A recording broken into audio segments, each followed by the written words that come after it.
بسم اللہ الرحمن الرحیم۔ شروع اللہ کے پاک نام سے جو بڑا مہربان نہایت رحم کرنے والا ہے۔ معزز سامعین السلام علیکم۔ ہمارا آج کا موضوع گفتگو ہے حابیل اور قابیل۔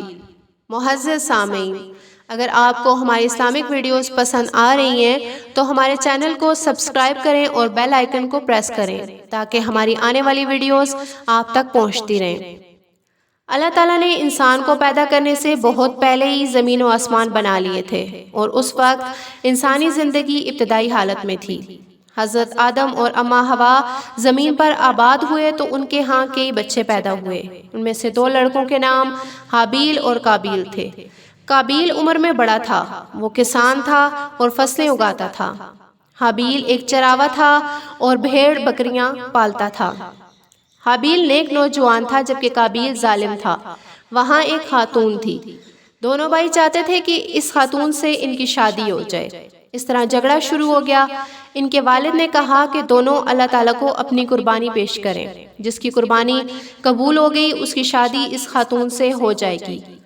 حابیل نے اپنے ریوڑ کی ایک بھیڑ قربانی کے لیے لے لی۔ قابیل نے اپنی فصل میں سے اناج کا ایک ڈھیر لگا دیا۔ دونوں نے اپنی قربانی پہاڑ کی چوٹی پر رکھ دی کہ دیکھیں کس کی قربانی قبول ہوتی ہے۔ آسمان سے ایک آگ آئی جس نے حابیل کی بکری کو جلا ڈالا۔ قابیل کے اناج کا ڈھیر ویسے ہی پڑا رہا۔ اس کا مطلب تھا حابیل کی قربانی قبول ہو گئی اور قابیل کی قربانی قبول نہیں ہوئی۔ قابیل حابیل سے حسد کرنے لگا۔ ایک بار اس نے حابیل سے پوچھا، تمہاری قربانی کیوں قبول ہوئی اور میری قربانی کیوں قبول نہیں ہوئی؟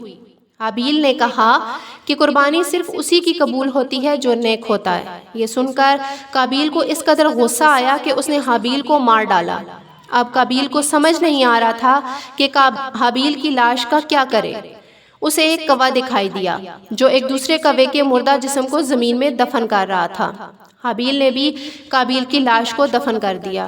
اللہ تعالیٰ نے قابیل کو اس کے جرم کی سزا دی اور اس کی باقی عمر عذاب میں گزری۔